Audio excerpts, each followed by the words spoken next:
the number one thing I would say is define who you don't want to be. So we're all very career driven and we're looking at the goals, the creative vision for our businesses, the creative vision for ourselves. But actually we take a step back and go, well, who do I not want to be? I've had it defined for a couple of years now. And I fail sometimes, but most of the time I don't, because I know what it is. You know that feeling when you're lying in bed, exhausted, staring at the ceiling, but your brain is running a marathon of to-do lists, client emails, and random thoughts like, did I ever reply to that WhatsApp or Slack message from last Tuesday? Yep, I that's definitely me, and I know so many of you are exactly the same. But yet, so many entrepreneurs, we wear burnout like a fucking badge of honor. We run on fumes, caffeine, and the lie that sleep is for the weak.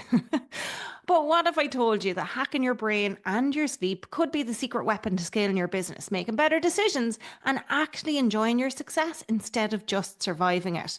Well, today we're cracking open the mind of Keith Barry, yes, the world famous mentalist, brain hacker, and hypnotist who's performed for millions around the globe. But what you might not know is that he's also worked behind the scenes with high performing entrepreneurs and elite athletes to optimize their minds for success. He's the author of Brain Hacks, Sleep Hacks, and even a book for kids because, let's be honest, we all need a little mental magic in our lives, right? In this episode, Keith is spilling practical, no fluff brain hacks that can help you rewire your mind for high performance without burning out. Sleep like a billionaire because the secret isn't just go to bed early. Ethically influence clients using mentalist level persuasion techniques and leverage LinkedIn like a pro to attract more of the right opportunities. Get ready for a mix of mind blowing insights, laugh out loud moments, and hard truths that just might change the way you do business or live forever. First off, Keith Parry is on the Master Your Business podcast. Welcome. Yeah, thanks for having me. Good to meet you. Good to see you. Likewise, Keith. Okay, today we're talking about all sorts of entrepreneurial mindset hacks. We might even talk about some LinkedIn hacks, sleep hacks, brain hacks, all sorts of Sure. hacks. But first off, I have to ask you this question. You must have been, as a young kid, so socially intelligent that, like, I want to hear a little bit about that. Like, how did you get to where you are today? It's a great question, and you're completely wrong. In a good way. I don't think I was that socially intelligent at all. I think in my teenage years, certainly in school, like I was just bullied a lot because I wasn't from inner city Waterford. I was from outside the city. So when I went into an inner city school, I just didn't fit in really. So I was quite socially awkward, certainly within school. And I suppose I probably had a dual reality going on, if I'm being straight with you. So, in other words, in school, socially awkward, kind of kept to myself as best as I could, didn't enjoy school at all. Outside of school, had a good batch of friends, had a great family life. My parents were fantastic. And, I had a sister and she's great as well. So family life was good. And my friends outside of school were good. And then I suppose almost like a triple reality. Then the third reality was me as the magician. And, in those early teenage years, that's what I was. I was a magician. It obviously has evolved a lot since then. But ultimately, then I think that helped magic as a tool and technique helped me get out of my shell and then become more socially aware over time, over a period of time. And I was quite driven. I don't know where that ambition or drive came from. So in other words, when I was 13, 14, I was entering all the talent shows around Waterford.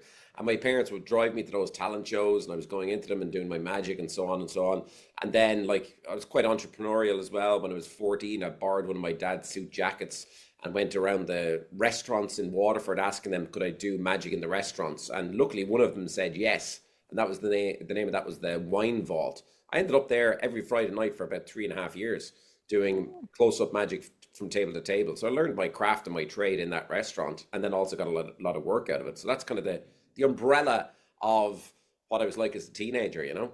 That's so cool. And it's interesting how you evolved from magician to mentalist. But I think probably a lot of people listening maybe don't see you as an entrepreneur because we see you, in the world writing books. We see you on TV. We see you as more of a celebrity, but that is an entrepreneurial role as well, right? And I suppose from your perspective as an entrepreneur, what I'd love to know is what's one of the biggest brain blunders that you see other entrepreneurs making that's maybe silently or secretly wrecking their business a little bit. Wow, there's so many of them, I suppose, it's a real loaded question that. But I think, First and foremost, I suppose if we take a step back for just a second, and then I will answer the question, but it's important we take a step back so that people understand. I started off as a magician. I learned hypnosis. So very early in my career, I started to help people with everyday problems to overcome those everyday problems using hypnosis as the tool and technique. Now, I started doing that when I was about 23, kind of semi-professionally, and then it obviously evolved on since then. Then magic, I still love it, but it's more of a hobby of mine now. So obviously I'm known as a brain hacker, and the mentalism part is split into two. So 50% of my time now is spent, after dinner entertainment, still having the fun factor. But the other 50% of the time is spent in organizations and, to get to your question, with individuals working on their mindset. And I'm very specific. I only work with like high performing business people and athletes. That's it. So, years ago, I would do the stop smoking seminars, and I would do one-to-one work on people with smoking and anxiety and stress, all these different issues. But now it's specific business people and entrepreneurs and athletes. And to get back to your question, it's different for every person. But I will say that there's also a through line. So the through line I've identified in the last 12 months with my own work with individuals, very successful entrepreneurs, the biggest blockage, the biggest issue is the stories that they tell themselves internally. And we hear that being said a lot, but actually I've got a unique experience of, dare I say it, if you named the top 10 richest people in Ireland right now, at least two, if not three of them are currently my clients. And when I take them into a room and I close the door, the first question I ask these people is, and this is a good question for your listeners to ask, and maybe even yourself, is the very first thing I ask, and I don't care how much money they have or what status they're in, I just say, who do you not want to be? That's a very, very interesting question. Who do you not want to be? And the through line, back to the question, is the person I am today. That's very often the answer I get back. So these people, they've got the yachts, they've got the trophies, they've got their tax exile status, half of them in, like some of these people live in the south of France and Portugal and all these different places. But yet there's a longing there. And that's what I find really interesting. And it comes back to that boring word of balance, because there's an argument over balance, right? Do we need to be balanced? Do we not need to be balanced? What is balance? Is there a life business balance? Doesn't even exist in a hybrid world. So for me, questioning all of that and then defining who I don't want to be was key for me. And then the struggle and the battle always is, when is enough for business and for entrepreneurs? And then when is it time to take a step back and make sure that you're spending enough time with your loved ones or doing the things that you want to do if you don't have loved ones? I mean, some people out there, for whatever reason, they just seem to be quite lonely. Loneliness is a big thing as well. And even with people with families, I found seem to be very lonely and they're lost. So look, it's a long-winded, I suppose, way to get around to it. And there's lots of different answers to your question. But I will say the number one thing I would say is define who you don't want to be. So we're all very career driven and we're looking at the goals, the creative vision for our businesses, the creative vision for ourselves. But actually, if you take a step back and go, well, who do I not want to be? I can tell you, like right now, who I don't want to be. I have it clearly defined. I've had it defined for a couple of years now. And I fail sometimes, but most of the time I don't, because I know what it is. So I don't want to be, three words, an absent father. That's it. So I was very lucky. I had a very close relationship with my dad. He passed away earlier this year, but I had an amazing relationship with him. And I don't want to be one of these entrepreneurs who lying on his deathbed and go, wow, I wish I'd spent more time with my kids. Now, of course, I could say family, but I've already spent enough time with Mairead, my wife. So if I drop dead tomorrow, I feel like, we've had quality time together. So the more definitive, nuanced version of that is, don't want to be not absent father. It's very easy to become that person and not realize you're that person.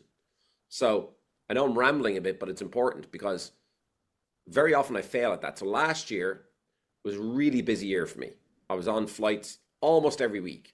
But because I had it defined who I don't want to be, even though I was on those flights, I'll give you an example. I flew to Miami for an event. They were willing to put me up for another 4 nights after the event, because it's a long way to go and all that kind of stuff. And I was like, no, just in, out. And they were like, you actually want to fly in, land day of the event? Yeah, I'll land in the morning. I'll do the event and get me out that night if you can on a red eye. If not, get me out the next morning and I'm just out. And they didn't understand that because most speakers won't do that. But I wanted to be back on the rugby pitch with my son the next day. Same thing a couple of years ago. I got an event in Hong Kong and I had a manager at the time that just said, sorry, no, I'm not going to Hong Kong. I'm going fishing with my dad and my friends up in Sligo, in Ross's Point.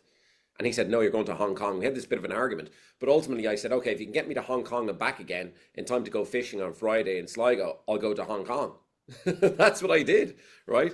That was a different situation then because at that time, I didn't have kids, but I needed to get back, or in my head, I wanted to get back for fishing. So I think defining who you don't want to be is so key. And most people haven't done that. They haven't done that process of defining who you don't want to be, you know? I definitely haven't, and I definitely will. So thank you for that. I think that's really interesting. And I think what first off, I'm sorry about your dad. That's Thanks. shit. It is shit. There's no other way to describe it. And I love that your main thing is to make sure that you're not an absent father. And it's clear from everything you've just said that you're absolutely freaking doing that. So well done, you. And I Um, fail. I always, I'm really clear about not putting myself up on a pedestal, right? I fail. I fail in all areas of my life. I fail sometimes with my health. I fail sometimes with my own mindset, but I always am aware. I think awareness is key, right? And a lot of people are not aware. So they're not aware that their diet is off. They're not aware that they're not spending that time with their family. I mean, the more I think about it, the more I know way more separated and divorced people in my industry, right? So the speaking and entertainment industry, I know a lot of people who pride themselves being on flights, on and off flights, and they boast about the fact that they do like 180 events a year all around the world. And I'm looking at them going, yeah, but you're exactly who I don't want to be. You're divorced, you barely see your kids now, but they still are caught up in that rat race. And I'm caught up in the rat race, but I'm also aware of the flip side to that, the downside. And yes, so I just find that an interesting process to go through, you know? I want to go back to something you said is that a lot of these people that you meet, they're longing. Like, what are they longing for? So I think, first of all, they're longing for contentment. Mm. Like, and they're searching for contentment, but they're searching in the wrong areas. And so a good example is like a lot of my clients, they live as tax exiles, right? So they bounce out of the country because, they just, for whatever reason, they just feel like they want to protect their wealth. Okay. But then the downside to that is, a lot of these people, their kids are in boarding schools. They're in the south of France or Portugal or Dubai or wherever it is that they are. So they're not around their families. And then all of a sudden there's a sense of longing, there's a sense of loss, there's a sense of loneliness, and they don't realize why until I get them behind a closed door and put it right in front of their face. And very often that angers them, right? So I sometimes I push the buttons. Sometimes I purposely make the bear angry because they have to push through to the other side to realize what they're missing out on. And that's not for everybody. Some people, they're just driven as entrepreneurs and they find contentment in that. But I think people are longing for contentment. So some people are longing for that contentment by, oh, I need to be content knowing that my wealth is being protected. But I find that most people don't find that contentment there. And then you have to define, well, what is contentment? Well, what contentment, I suppose, is, for example, is my house my home or is it just a house? Some people, they're just living in a house. I mean, I'm lucky I've got a lovely home. Like, I actually really like being home. My back garden's like a playground, right? If I could show it to you now, I would. But like, ultimately, I've got like 2 ice baths, I've got a sauna, I've got like 4 barbecues. Do you know what I mean? And it's like south facing. So that's my happy place, is in the back garden. I'm in there all year round. In the winter, I'm out there in my swimming trunks, like acting the maggot and whatever. And I put up that content on Instagram because Instagram favors it. But like, I'd be doing it anyway. Do you know what I mean? I'm not one of these people just posting to Instagram for the sake of posting to Instagram. Yes, it's for business. Yes, it's to get traction. Yes, it's to get eyeballs. I'm open with that. But ultimately, if I didn't have a phone and I wasn't posting, I'd still be in the ice bath. I'd still be rolling around the snow in my swimming trunks in the middle of winter. And I think I think also, to get back to the longing thing, I think people, they're longing for fun as well. Like, I find that a lot of people have just got so serious with the way the world has gone. They just don't understand that, they can inject fun every day into their lives if they come from that mindset. And we have to have serious businesses and we have to have serious contracts, relationships, and so on. But you have to like allow time for fun, you know? 100%. We recently had Caitlin Johnson on the show as well, and she talked about gamification for leaders. So it's like in your everyday job, how you can make it more fun. And it is even if you set a goal, but it could be like setting challenges and stuff for yourself so that like that's what you're actually working towards. But then that you reward yourself. Yeah, big time. It's like press play and get to the next level and all this sort of stuff. It was really quite fun. It was great fun Yeah. conversation even as well. But what strikes me too is something that you said was about awareness, Keith. Like a lot of people, they're on the hamster wheel. They have this "I'll sleep when I'm dead" kind of shit going on in their heads, maybe, right? But they're not aware that maybe they could do something a little bit differently or that this feeling won't go away by continuing to do the same thing. So, how do you help them get awareness, or how did you get that awareness yourself? Well, so for me, I was that person. I was sleep when you're dead, right? So the first point of awareness came from examining my own work. So I'll give you an example. For years in my 20s, for sure, it was sleep when you're dead, right? And I was a workaholic back then. I'm still a workaholic, but I have it in check, right? I find it hard to not be a workaholic. Now, I love my work, so that's the thing. A lot of people don't. So a lot of people even listen to this, they don't love the work. I love the work because my work is purposefully very varied. Like I love being on stage as an MC. I love having the fun factor. I love creating meaningful change with people on a subconscious level, but awareness. So I looked back at my work in my 20s and in my 30s when I had that sleep when you're dead mentality. And when I examined my own work, I realized it could have been so much better if I just had a little bit of structure and if I'd been getting more sleep and if I hadn't been so caught up in this sleep when you're dead mentality. So when I looked at some of my TV shows, for example, I can tell you the good ones, the bad ones, the indifferent ones. Like my ITV show, it was called Keith Barry The Escape Live. I lose the years, but I think it was 2000 and I'm going to say 2007-ish when I did that. And it was terrible. It wasn't a good show, and it wasn't a good show because I was so caught up in trying to be amazing and good. I wasn't getting any sleep. And then I was on camera without getting any sleep. And then the work just wasn't good, right? But then when I look at my Discovery Channel show, Deception with Keith Barry, I go, yeah, that was a good show. My first series of the Keith Barry Experience with RTE, which was a number of years ago now, I thought that was really good. That's because I was getting adequate levels of sleep and I was having that awareness. So awareness comes from reflection first, but then not getting caught in the reflection or the belief systems that you can sometimes create from your failures. So I say, learn from your failures fast, then forget about them completely, erase them, and then move on as fast as you can away from that. So, people sometimes can negatively stack from their previous experiences. I don't. I actually have this technique and it just came naturally to me. So this particular technique, I find it hard almost to explain, but I do have a delete button in my brain. So a very exact example of that is I'm a cosmetic scientist by trade. So I invented makeup for 3 years and I qualified in UCG at the time, which is now, I think it's NUIG, or they might have changed it back to University of Galway. They keep changing the name, who knows? But anyway, ultimately, when I was in there, I graduated with the top ever honors chemistry degree at that time. So in other words, I got the top marks that anybody had ever gotten. I could now not tell you one thing about chemistry. Haven't done it for 6.5 years of my life. Like people don't understand that. It's because I purposefully hit the delete button in my brain because I knew I was never going to use it again. So I hit the delete button in my brain to allow myself the capacity for other information to go in. So I think, again, just loop back to it. Awareness is key. And then, look, we know that there's a mental health epidemic out there and everybody's talking about it and a problem solved is a problem shared. That's not necessarily true, by the way. I'm just saying that that's kind of the ethos out there. And I just feel like the world that we're in now, we're not designed for. We're not designed for the overwhelming level of information that's coming into our minds every single day. So even that, the awareness of that, I think is also key as well for our mindset.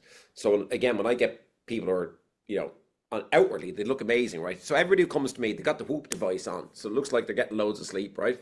And they got this and that and the other, and they've got all these different techniques. But then I'm telling you, they're still broken inside their mind. So it all starts with the internal for me. And what is your mindset? How is your mindset? And what's the foundation blocks first? Have you got the foundation right? That's what I always say to people. Just get the foundation right, and then we can build on the foundation. But if the foundation isn't set properly, then you're going to have problems. And by foundation, are you talking about who do you want to be? So I'm talking about two things. So one is, who do you not want to be? Right. Yes. Okay. Who do you not want to be? What is your compelling future in your mind? But then more importantly, the foundation blocks. I always ask, so somebody might come to me, for example, for a very strange reason. They might say to me, look, Keith, I'm selling my business. I'm selling my business for 15 million right now. I need you to help me in the negotiation to teach me about nonverbal communication tactics, which I can do, right? So I talk about what an asymmetrical shoulder shrug means, if you're looking at that in a counterpart. I talk about what a nose touch means, all these different cues that will tell you if somebody's limbic system is fired up. So I can talk about all that. But the first questions I ask are the two questions we just mentioned. But then I ask simple questions, the foundations. How much are you drinking? Are you smoking? Are you vaping? What's your sleep like? Do you do any exercise? What does that look like? What's your breath work system if you have one? What else do you do for your mindset? So there's about 10 questions I ask pertinent to the foundations. And again, most people who have issues, so not everybody, but most people have got issues, not all of them, but most of them, the foundations aren't even set properly. So a lot of them, they're having sleep difficulty, even though they're wearing the Whoop device. They've got sleep issues. Other people then, they've got like heightened levels of anxiety, but those heightened levels of anxiety I'll identify could be down to their diet specifically. So like if I went to a doctor now, for sure, if I went to a psychologist or a psychiatrist, for sure, I would be identified and diagnosed with ADHD, OCD, borderline autism because of my energy, because of the way I work. And if they're ticking boxes, there's my labels, right? Now, some of that may be true, some of them may not be true. However, if I've got somebody who's suffering from high levels of anxiety and I identify their diet or look at their diet, 9 times out of 10, their diet is shit. It's shite, right? So I always start with the foundations. Like, what's your diet? Oh, yeah, well, I intermittent fast, Keith. Okay, well, what's your first meal after intermittent fasting? Well, I have this, this, and this. Okay, so you should be on 1.2 grams of protein, per pound. And so ultimately you should be on, or sorry, per kilogram. So ultimately, like you should be on whatever it is, 150, 200. I'll do the maths on it, right? Quickly. I'll say you should be on 150, 200 grams of protein per day. Right now you're on 30. Like a lot of people are on 30 to 40 grams of protein a day. Blows my mind. And then a lot of people are eating like foods with high fructose corn syrup. Technically speaking, it can be, not for everybody, but it can be like cocaine for the brain for some people.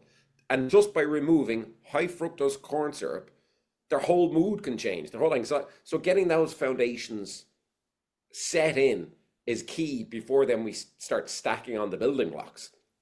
So that's what I mean by the foundations. And, even things like how often do you go into nature? People look at me sideways when I ask them these basic questions, but they don't have the basic foundation built in. Like I'm in nature, like I'm in my back garden every day. But besides that, I'm definitely in nature, at least like proper nature, at least once a week, if not twice a week or 3 times a week. After that, I don't have time to get out there. But like I'm going to a forest, I'm going to the beach, I'm jumping in the sea, I'm doing something, right? Just that alone can have a profound shift in your mindset. So yeah, getting the foundations like set in. And a lot of people are drinking midweek as well. Many people, they're vaping thinking it's fine. Okay, so I'm gonna just, so feel free to interrupt me because I talk, right? No, keep going. It's great. And it's so powerful because I know people are doing this. And I'm got out of the habit. I don't drink during the week. I went all of 2023 and I just quit drinking for the whole year. I quit vaping, I quit smoking, quit everything. And I do a lot of this stuff that you're talking about, but it's powerful and it's great to hear it because I think at the end of the day, it's actually something similar that I do with brands, right? So usually I'll meet a brand and I'll come in and they want to go and they want to do all of this shit over here, but actually they don't have the foundations right. So it's interesting to hear this from a personal perspective because they need, what am I trying to say? The business owner needs to have this stuff right so that they can take the business and do the same thing with the business. Oh, yeah. So sometimes you have to start with yourself before you can look at your business. But it's always yourself. So Yeah. I say to people this, like, so imagine that this is a vape here, right? Think of it like this. So I know there's going to be people listening to this who vape. So there's 2 things I'll say about vaping. One will be to help them get over vaping, right? If they want to. So Look, the science is now pretty solid on this. Vaping is bad for you. End of story. It's not as probably not as bad as smoking. We still don't know yet, but it's most likely not as bad as smoking. And the science is kind of telling us it's probably like two-thirds less destructive for you than smoking. So it's healthier, right? But it's still bad. Let's be No, real. no. Well, no, not just still bad. Think about it like this. So the average smoker, it's all over the place, but we'll just say the average smoker smokes between 10 and 20 cigarettes a day, right? If they were smoking. Now that, and I'm gonna say, like a lot of people are vaping, right? I don't know what the stats are, but I'm talking about a lot. Like I would say half of my kids' friends, like my daughter, not my son, but half of her friends or colleagues or whatever you want to call them in school, they're vaping, like 50%, right? Same. Yeah. So here's the thing, right? But if you imagine it like this, a cigarette, you would light it up, you'd smoke it, and you'd smoke 10 or 15 a day. And you'd have to take your cigarette break, you'd have to leave the room, you'd have to get out. But now, here, what's happening is they've got these in their pockets all day and they're sucking on it like a dummy. I look at it like a dummy, like a baby on a soother. Like I think people, no offense to people out there who vape or take offense if you want to. I think you look like babies with dummies in your mouth. I think it looks ridiculous, the whole thing. So if you're offended, sorry, but I'm not sorry, right? You look ridiculous going and sucking on I'm your just going to say, I want my husband to listen to this episode because he vapes. He vapes in bed and it pisses me off so much. I literally wear earplugs mouth. and have a mask and everything. Honestly, he was quitting smoking and he gave me an ultimatum. It's either this thing is attached to me or I stay smoking. I'm like, No, but so tell your husband this. So this is what I was going to say. So imagine this. You have 10, 15 cigarettes a day, bad for you, right? However, you're vaping about 300% more than you were smoking because you're vaping all day long because it's like a dummy in your mouth. You're doing it on the toilet while you're scrolling on your phone. You're doing it in bed. I know people who are waking up in the middle of the night to vape. I know they're clients of mine, right? And you're pointing upstairs. You're busting out your husband, right? Now here's the issue. You're vaping 300% more. So the detrimental effect is now the same. It's the same. And they're conning themselves into believing that it's less harmful. So the good news is, so let's flip it into good news. I'm stacking a whole bunch of different hypnotic visualizations onto my Instagram page to help people with this kind of stuff. So that's the way my Instagram page has gone now. So I just did one on vaping and people are emailing me saying, Jesus, thank you so much. I haven't vaped now in 14 days, 16 days, 20 days, just from that one tweak in their mindset. But of course, you have to want to give up. But again, when my clients come into me and they're paying me big money, I say, no, this is not a choice. If you're not willing to give up vaping, let's not work together. You're paying me to tell you the truth. So if you want to deny the truth, go to a different coach, go to a different hypnotherapist. Because vaping, just so people know listening, like it spikes your insulin levels too.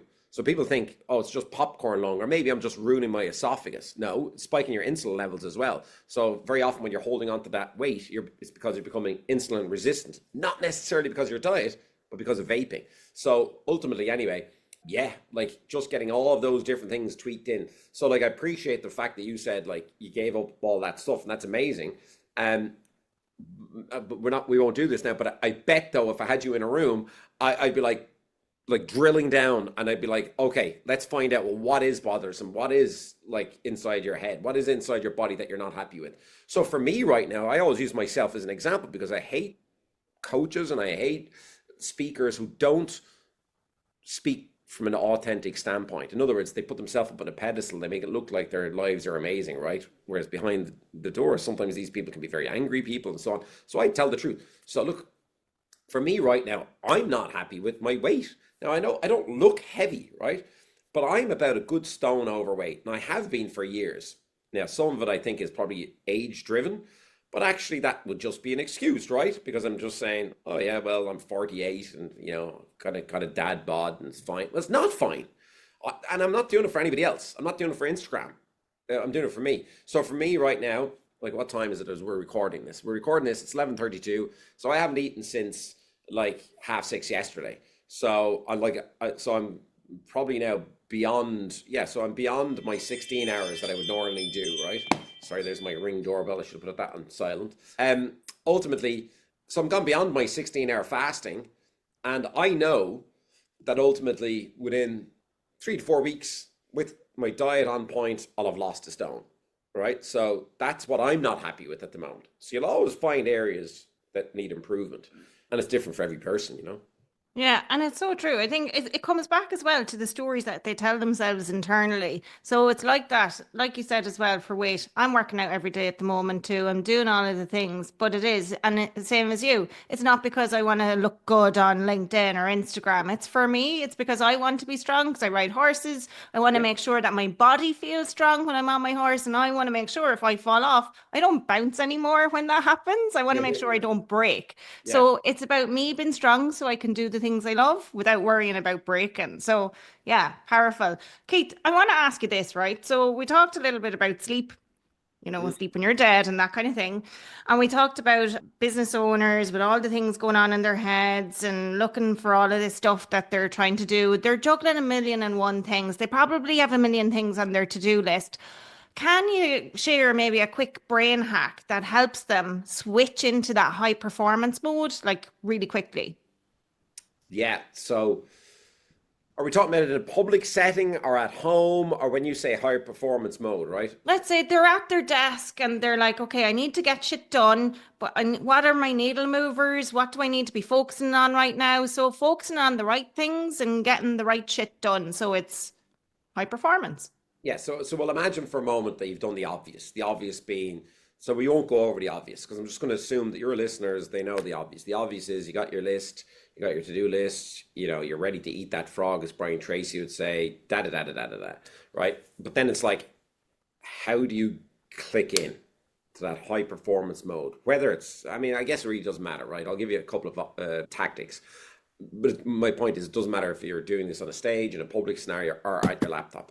I'll give you an exact example. I just did it this morning myself, right before we came on, right? I got up this morning, sat in here, and I went, okay, I got to get this done. I have a new keynote that I'm writing right now, and I've got to get it done. Like, I literally have a date in my head, and I've got a booking that I need to have that done in for. So, to click into high performance mode, I do two things. It's just two things, right?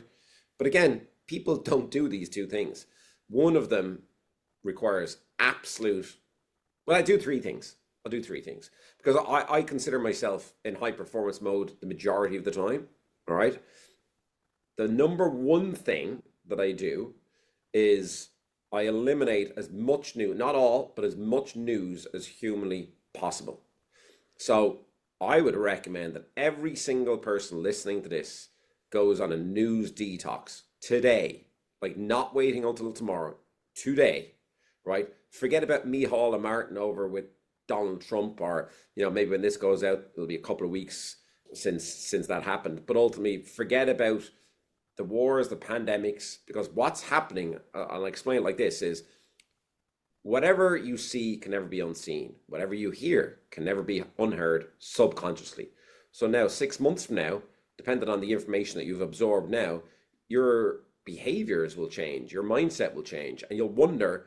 Some people will wonder, well, why do I have such heightened levels of anxiety? Like, I shouldn't have this heightened level of anxiety. And then I go into their phone and I do a deep dive with them on their phone. I'm like, well, you're absorbing news all day long. It's going in subconsciously, and your subconscious mind doesn't have the capacity to unpack that unless you have the tools and techniques. And most people don't. They don't understand their subconscious mind. So, for example, a good tip for people here today is go onto your phone, delete off news apps. Everybody uses them, right? So I used to have RTE News, Sky News, and Twitter on my phone. They're all gone. I don't have any of those. And people go, well, I need to know what's going on in the world. You don't need to know what's going on in the world. You need to know what's going on in the world relevant to your business. And if you've got staff, get your staff to look at the news for you and report it to you. If you don't have staff, only look at the news relevant to your business. That's it. End of story. No argument. Why?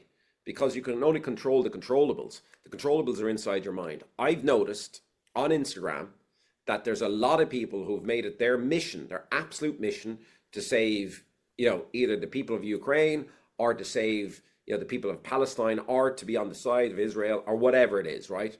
And I'm not getting into sides or anything like that. I'm just saying they've made it their mission. Now, what's happening here? Well, their brains cannot absorb all of that, so they're very anxious people, they're very broken people, and their businesses are just going downhill. And everyone wants to argue about it, but here's the thing. Check your bubble first. How are you doing with your mindset? Is it solid? And is it like ready to rock every single day from a high performance standpoint? How are your kids? If you've got kids, how's your wife, your husband, your partner, whatever it is that you got going on, right? What's that bubble look like? Now, unless that bubble is super stable, and in most cases, it's not. Most cases, there's cracks. You've got to help your kids if they're struggling. You've got to help your partner if he or she is struggling. You got to help yourself if you're struggling. If that's not set in stone, you do not need news in your life. You do not need news. If that's set in stone and then you want to become a philanthropist and help other people, pick a cause and go for it. But don't do it at the detriment of your own mind. So when you get off these news apps and these, you also buy back time to be high performance, but you'll immediately see the difference in your mindset. And I don't just go news, by the way. Some of my clients, I identify they're spending too much time on YouTube and they delete off YouTube. So that's the first, is just getting rid of the noise, the clutter, because that will have a huge positive effect on your performance. Second, when you sit down at a desk or when you are ready to walk on stage or whatever it is, like literally 10 minutes before you do the activity, whatever the activity is, turn off all distractions. Look, okay, I had my phone on when we were here just moments ago, my Ring doorbell went, but ultimately this phone has been off until 10 minutes before we came on all morning. So as I said to you, I came in here, I sat down and I had to write that keynote. So airplane mode on, all my blinds were closed. Now I was saying to you, I love daylight. So while we were talking, I had the blinds up, but I had all the blinds closed. Now that's a sign and a signal to my wife, my kids, do not knock, do not come near me. I'm in high performance mode. Please don't disturb me. And they know that if the curtains are pulled, if the curtains are open, come out, knock on the door, come in, whatever, let's have a chat, right? But while those are closed, don't come near me. So put up that do not disturb, respectfully tell your partner, respectfully tell your colleagues, whoever it is that's around, don't come near me. I'm going into high performance mode. And then finally, the reason I say 10 minutes before you do the activity, for me, it's always self-hypnosis. And look, we could talk for 10 hours on this, but I'll just give you the top line. All hypnosis is self-hypnosis. I've been a hypnotist since I'm 23. There's solid science behind hypnosis, but ultimately what you're doing is rewiring the neurology of your brain. It's very different than meditation. They are cousins of each other. So I'm a proponent of meditation. I recommend meditation, but they're very different. So meditation, because sometimes people get them confused. That's why I'm saying that. So meditation is about being present in the moment and just clearing your mind. That's really what it is. You can do it in nature, or you can lie down on a couch like I have behind me here, and you can meditate. For me, though, I choose self-hypnosis every time, because if I want to be a peak performer, all that means is I relax down my physical body, I relax down my conscious mind, I access my subconscious mind, and I visualize whatever it is that I need to do that day. So 10 minutes before I started writing that keynote, I sat down over there, just so you know I'm not like spoofing you. There it is. There's my chair that I sit down in. There's my blindfolds. That's a blindfold hanging up there. Okay. And then I've got those noise cancelling headphones. They're down at the back there. And I whack those on. So here's my process. Put on the headphones and I put on binaural beats. Binaural beats, you can find them on YouTube. It's just music designed to slow your brainwave state down. And that's what you want to do as a high performer. Slow your brainwave state down, slow down your breathing, slow down your body. And for 10 minutes, visualize whatever it is that you need to visualize. So for me this morning, it was getting that keynote done. And then also at the end of every visualization under self-hypnosis, I always visualize my compelling future. Now that compelling future can be 6 months from now or 6 years from now. It's different for every person, right? So I'm not going to share what mine is now. It's kind of a personal one, but it's a compelling future. I visualize that at the end. So now when that finishes, right before I go on a laptop or what, I do the Amy Cuddy power pose. I actually do it, right? Every day. Pull my shoulders back, stretch out. So I get up from there because I've been sluggish over there visualizing. But I'll get up, pull my shoulders back, stick my chest out, put my arms in the air, and then let's go into the activity. They're the steps to being a peak performer. Do you know what I mean? It's like visualize it first, see it in your mind, then get on the activity, get your energy up, get your energy high. Like I don't like sluggish energy. I don't like being bent out. Like I can't operate like that. And then the other thing is with laptops, high recommendation is switch your position every half an hour. So I'll switch from this position, I'll sit over there, I'll stand for a while on a laptop. So I've got like an area over there that I can stand in. Sometimes So switching your position just changes it up all of the time. So just keeping that energy high is the point that I'm trying to make to be that peak performer, you know? I love that. I always talk about this as well, in the sense that you need to find a way to draw on that energy for yourself. So when you do show up for yourself and your business, for everybody else, that you come with that conviction, that energy, and it can be tapping into something that makes you feel that way. For me right now, it's I'm going to fucking Mexico. Every, And when it's when you go just to even, Mexico. yeah, I'm going to Mexico. I don't know when, but I'm visualizing it. And Oh, when yeah, I okay. get there, Yeah, it's like it's me with my family having fabulous Mexican food. It's our favorite cuisine to have at home. So it's time with loved ones and it's tapping into that. And that helps me bring the energy. Because yeah. if I always kind of feel if you sit at the desk and you're like, oh, I have to do this shit, it just feels like, oh, I have to do this shit. But if you're like, oh, I get to do this shit so that I can do this. It just makes it brings a different kind of energy and feels really amazing. And I know that's not exactly what you're saying, but it's one of the No, it is ways that though. It I've been is. No, but leveraging. everybody's compelling future can be different. So I'll give Yeah. you one of my compelling futures, but it's really interesting, right? So like, and the thing is, people don't realize you can have multiple Hmm. creative visions for your compelling future. So that's one of yours, but I'm sure you have others, right? So ultimately, for me, like one of mine is shut down all 32 raw sewage pipes, pumping raw sewage into the seas around Ireland. That's a very grandiose vision, right? But ultimately, I'm going to do it because everybody's told me it's impossible. And when I'm told something's impossible, I then know that actually I'm the person that has to do it because I've been just told that all my life about different things. So it's like, all right, so that's what I have to do. Oh, it's a multi-billion euro problem. Oh yeah. Oh, and yeah, well, and Keith, it's impossible. Well, no, it's not impossible. It's just that's just a money problem. And then they look at me sideways when I say that. They like just can't fathom how my brain is built like this. But it's built like this because I'm self-hypnotizing. It's built like that because I've got the foundations down. It's built like that because I'm infinitely curious. That's the other thing, right? For peak performance. All peak performers, I've noticed the through line with them is they're infinitely curious about everything. Everything. Mm. Not just the business that they're in. They're because you can get so stuck in the business that you're in, then ultimately you're just so linear in your thought process. But like for me, like I'm just surrounded, and I mean surrounded by information all the time. So I've just got books, books, books, just everywhere. Like I'm just surrounded by books and information. And my wife Marie keeps saying, why are you buying books? Like you've more books than you can ever read. That's not the point. The point is, if I feel like today I want to talk, I want to think like outside the box, I'll pick up like I don't know, like I'm looking. There's one, shoot for the moon. There it is. That's the one I was looking for. Shoot for the moon. If I want to think outside the box, I'll pick that up. But if I want to talk to one of my clients about an issue of their brain, I'll pick up the owner's manual of the brain, right?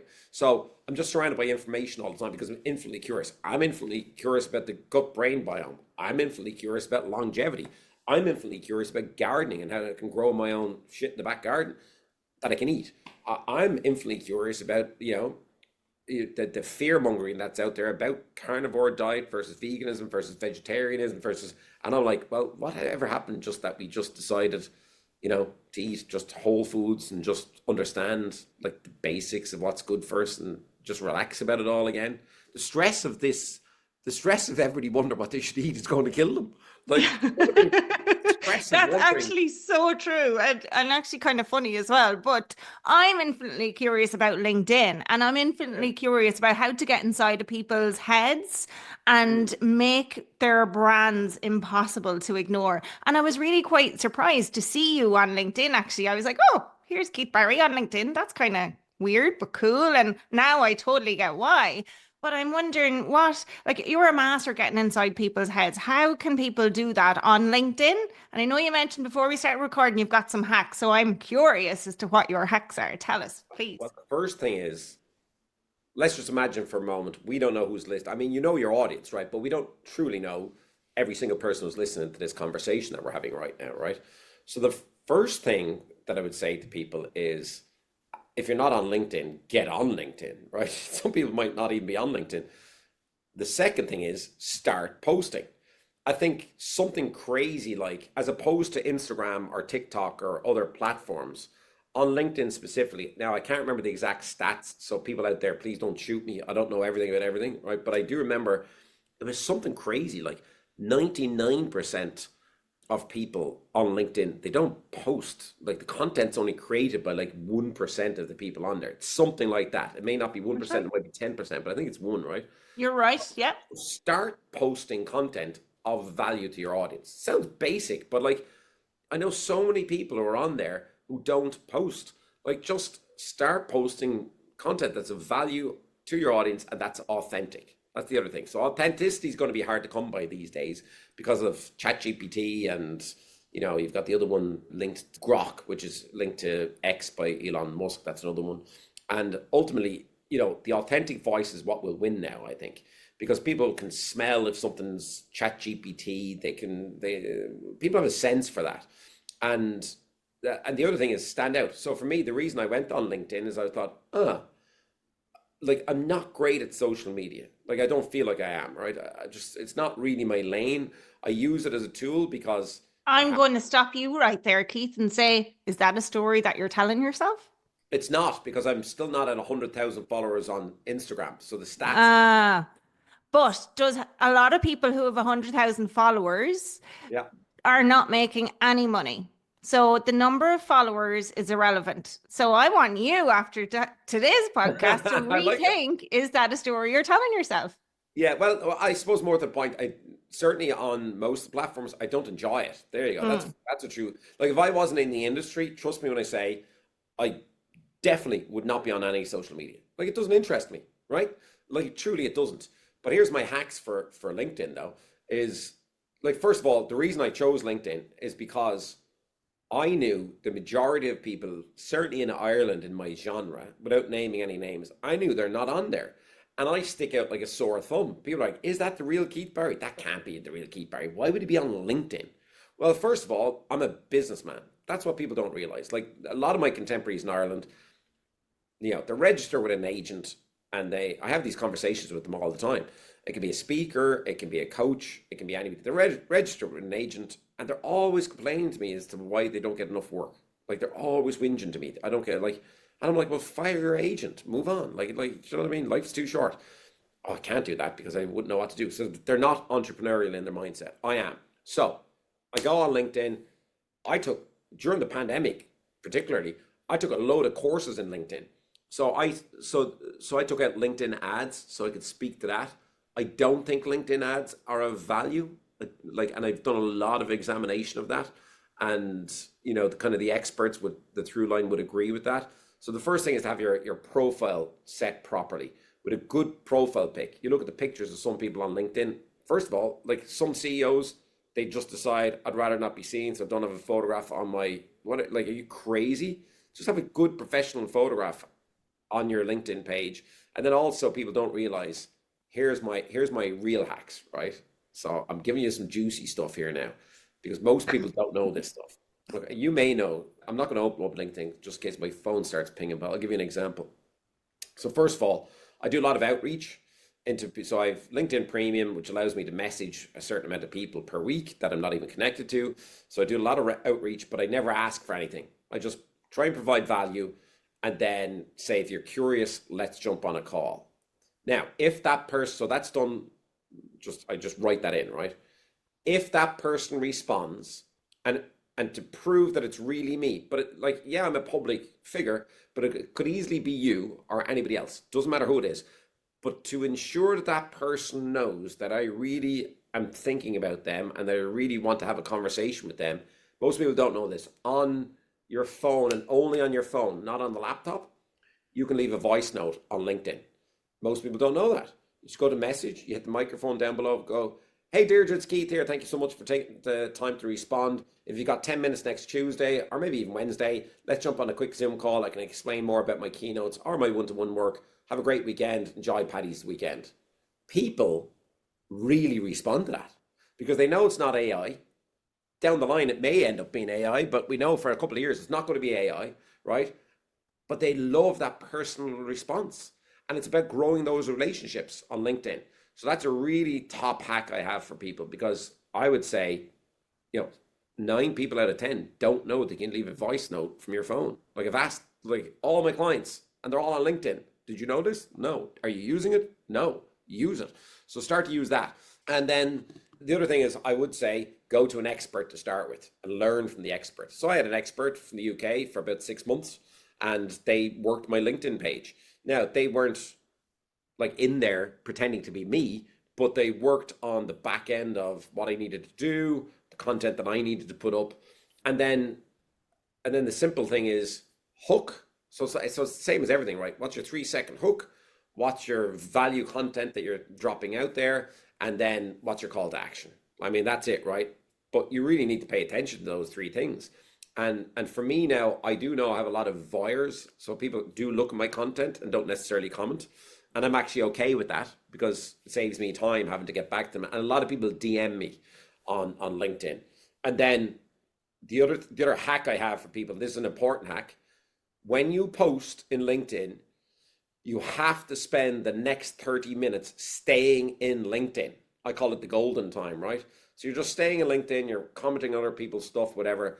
LinkedIn, the algorithm will favor people that stay within for 30 minutes.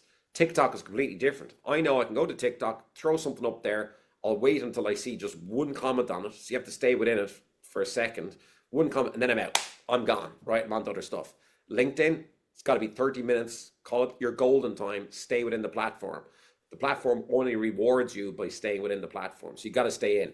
And then the platform will push your content through the noise. Your content will be seen. So they're my kind of top hacks. So like I've got more, I'm sure, but I just can't think of them off the top of my head. But it's like leaving those voice notes, posting. I mean, it blows my mind. Okay, I'm going to give you a really exact example. A client of mine, going to say 3 years ago, he was let go from a company, right? He was a director in a company. He was let go. Cut to 6 months later, he was struggling, couldn't get a job. He was struggling to get a job. Kind of a couple of different reasons for that. Age was part of it. Like, he's of an age, he's in his 50s, he's of an age that, in your 50s, it's kind of difficult to pick up a job. And people don't like to say that it's age driven. I know it is. It is age driven. So I was like, okay, let's have a look at your LinkedIn. This is a director of a company. He's been in, I won't say what industry, an industry for 20 years. And there he is on LinkedIn with no photograph, no content. So if I'm thinking of hiring him, bar having a Zoom call with him, and I go on to his LinkedIn page, immediately I'm thinking, well, is this guy lazy? Like, why is he not an expert in the industry? Why would I bother hiring? Like, it poses more questions that don't need to be posed, right? And you might think, well, I have a job with somebody, or in this case, people listen to your podcast, oh, I'm an entrepreneur, I'm doing well, I don't really need to be posting that much, and so on. Yeah, well, guess what? A year from now, life can look very different, and you might be very glad that you posted all that content, and that you created new relationships. And again, finally, for me, it is, the other thing is, so here's the other thing. This is a new thing. That's why, sorry, I'm rambling and thinking at the same time. Ultimately, every person who hits me up as a connection now, rather than just hitting accept, the moment I hit accept, it takes 2 seconds. The moment I hit accept, I'll hit the message and I go, hey, Julia, thanks so much for taking the time to reach out. If you ever want to jump on a quick call again, let's do it. I put aside 10 minutes every week for new contacts. And guess what? I do. I'm a busy person. You're a busy person. Like, it's hard to do that, right? It's hard to make those 10-minute calls. But guess what? I did, like, I'm going to say 14 events for one company in the US, so not in Ireland, 14 events for one company from doing that exact thing. So I won't say who it is. A CEO hit me up. I left a message, had a 10-minute Zoom call. They hired me for one event, and then they hired me and hired me and hired me and hired me again. So ultimately, I'm looking at this going, wow, that's how powerful it is, I love that as an example because this is the kind of thing that I'm telling people to do all of the time. Excuse me. And so many of them fucking don't. And I'm like, come on. So that is a brilliant example of exactly how it works. Keith, oh my gosh, people are going to have to go and check out your profile on LinkedIn, check out your dipping in your ice baths on Instagram and see all of that stuff. Last question, do you post that kind of stuff on LinkedIn as well? Sometimes I do. And Good. yeah, sometimes I do. Not all the time. I am going to do more of it because I find that authentic content is being pushed through. And again, it's from the perspective of, oh, wow, this isn't AI that I'm looking at. Like, somebody didn't just copy and paste text in. It's actually that person. So I would even say to people like who are listening, if you're on six figures, seven figures, whatever. And it might be more important for people listening to this than it is for me nearly, because I'm seen on camera a lot, right? And I've got a lot of content, right? So me doing an ice bath, great, it's value and whatever. But actually, somebody listening to this, just walking down the street while you're on your walk and just grabbing the phone and going, hey, everybody on LinkedIn, just want to drop in this quick message about this, X, Y. And like a little structure for that could be just simple. Think like this. Stop doing X, start doing Y, and just fill in what X and Y are. Okay, so stop doing X and relate that to your industry and get industry specific about it, right? Stop doing X, start doing Y, and just walking down the street. So creating video content for people who are listening to this is probably more important than me, right? But I do very often drop in the videos of me in ice baths and all that kind of stuff. So, and then it is me on LinkedIn. Like, I don't have a big team. I've got a team. I've got like a team of like 5, 6 people who come in and out depending on the projects, and it's time consuming.